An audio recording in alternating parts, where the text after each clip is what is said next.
दोस्तों नमस्कार। पहले और दूसरे स्तर की लॉकडाउन के बाद तीसरे स्तर की लॉकडाउन को भी अनाउंस कर दिया गया है।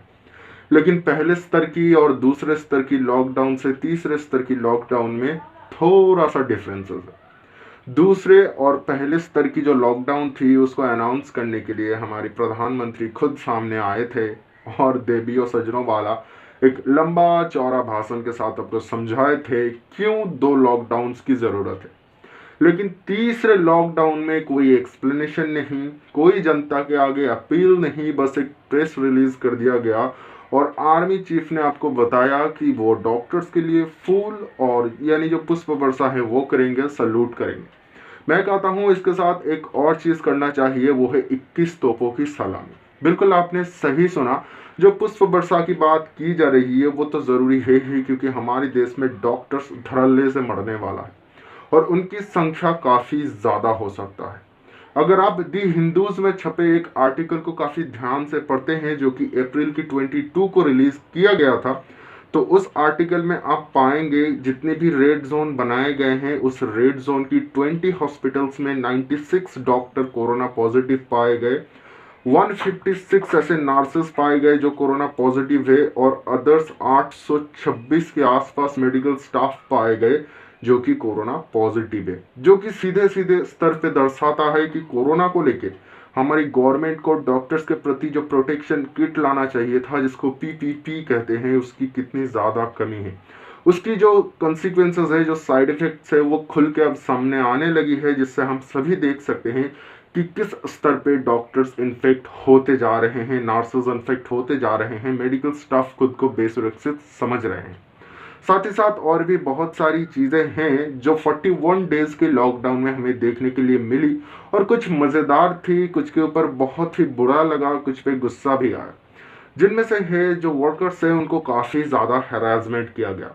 पहले तो पहले स्तर की और दूसरे स्तर की जो लॉकडाउन थी यानी 41 डेज तक आपने उनको वहीं पे कैद रखा। आपने बोला कि आप अपने घर पे नहीं लौट सकते, फिर भी कुछ लोग पैदल निकल पड़े। आप कहे कि खुद आप यहाँ से मूव करोगे तो वायरस के साथ मूव करोगे और आप अकेला ही एक रीज़न बन सकते हो आपके गांव की डिस्ट्रक्शन का, जो कि एक अच्छा पॉइंट था। ये मैं मानता हूँ, ये चीज़ ज़रूरी था, लेकिन आपका वो पॉइंट ऑफ व्यू कितना काम किया। आपने कई जगह ऐसे हैं जहाँ पे मीडिया ब्लैकआउट कर दिया, कई जगह ऐसे हैं जहाँ पे आपने ध्यान ही नहीं दिया, मीडिया ने उन चीज़ों को कवरेज ही नहीं दिया। बैंड्रा की एक जो कि है जमायत हुआ था जहाँ पे वर्कर्स सामने आए थे और वो ये कह रहे थे कि उनको किस तरीके से प्रॉब्लम्स का सामना करना पड़ रहा है, लेकिन मीडिया ने उनको एक इस्लामिक फोबिया के साथ जोड़ दिया, उनको अनडिक्लेयर्ड टेररिस्ट बनाने की कोशिश की गई और बहुत सारी अन्य अन्य चीज़ों की भी कोशिश की गई। गुजरात की सुराट में ऐसा ही हुआ था।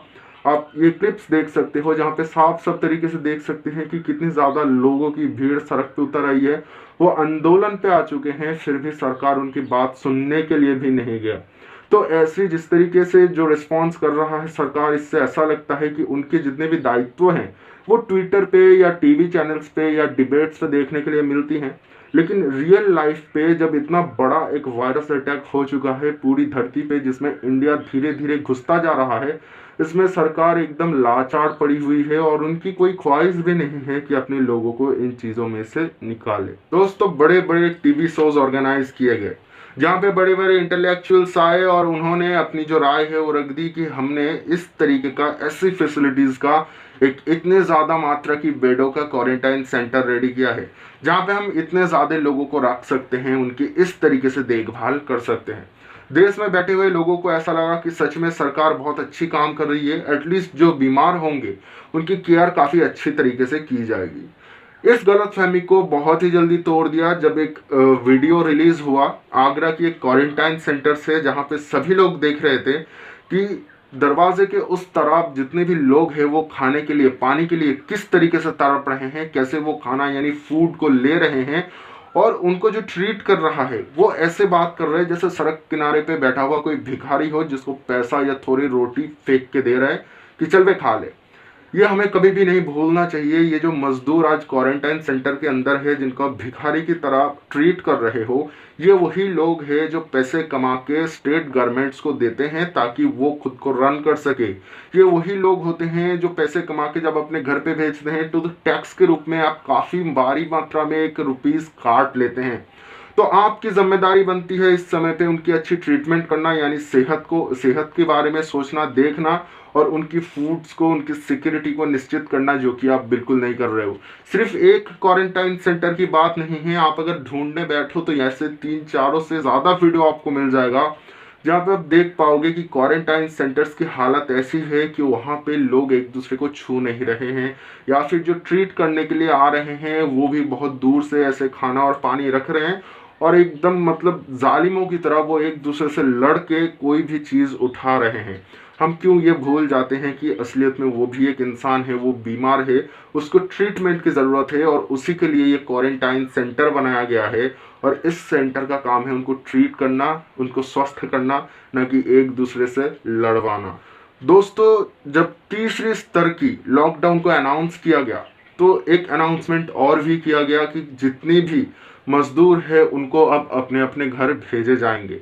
ये बुद्धि शायद सरकार को थोड़े पहले आ जाता तो बहुत सारे लोग अपनी जान से बच जाते, और कुछ लोग ऐसे हो सकते थे जिन्होंने बहुत मेहनत करके अपने घर पहुंचे, और कुछ लोग ऐसे हैं जो कोरोना के साथ पहुंचे, उनको काफ़ी अच्छे तरीके से रोका जा सकता था। फिर भी यहाँ पे काफ़ी बड़ी एक लूप होल निकल के आता है, जो रिपीट टेस्ट किट है, जिसके जरिए बहुत अच्छे तरीके से ये जांच किया जा सकता है कि कौन कोरोना पॉजिटिव है। बहुत कम समय के अंदर उस किट में बहुत सारी प्रॉब्लम्स हैं जिनके लिए उस किट को यूज़ किया नहीं जा रहा है।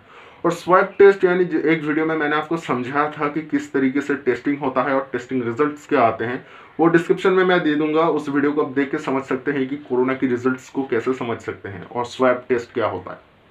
तो स्वैब टेस्ट करके उनकी अगर रिपोर्ट निकालने जाएंगे तो 19 घंटे से भी ज़्यादा का समय लग जाएगा। तो ऐसे में क्या किया जा रहा है, एक इंफ्रारेड गन जिससे स्मार्टफोन की टेम्परेचर्स मापते हैं ना, जो गेमिंग वगैरह के रिव्यू करते हैं यूट्यूबर्स, वो स्मार्टफोन की टेम्परेचर्स मापते हैं, उस एक इंफ्रारेड गन से आपकी माथे और आईज पे मतलब मारा जा रहा है और उसकी टेम्परेचर को लिया जा रहा है। 98 डिग्री से कम अगर आपकी टेम्परेचर है या ज़्यादा है, ऐसी कुछ मात्रा सेट की गई है, उसकी बेसिस पे लोगों को जाने दे रहे हैं। कोई स्क्रीनिंग नहीं, कोई प्रॉपर टेस्टिंग नहीं, और उनको गांव की तरफ छोड़ रहे हैं कि जाओ यार तुम अब राम भरोसे अपने घर जाओ। तो ऐसे में हम एक बहुत बड़ी ब्लंडर्स को या एक वेव को आने के लिए छोड़ रहे हैं।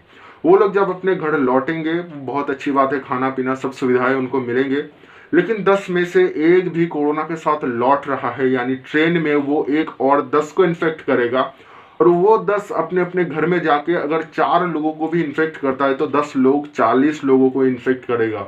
बहुत तेजी से ये जो स्पाइक्स है जो दर्शाता है कि कितने रेट से इंडिया में कोरोना की केसेस बढ़ रहे हैं, वो बहुत तेजी से ऊपर जाएगा, और एक ऐसा वेव आएगा जिसको डॉक्टर और नर्सेस भी संभाल नहीं पाएंगे।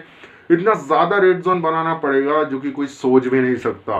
आफ्टर ऑल इन सभी चीज़ों को हम एक स्तर पे लाइन लगा के देखें तो ये साफ देख सकते हैं कि लापरवाही और करप्शन इतनी ज़्यादा बढ़ चुकी है कि सरकार के पास अब समय ही नहीं है अपने लोगों की सिक्योरिटी और हेल्थ के बारे में सोचने का।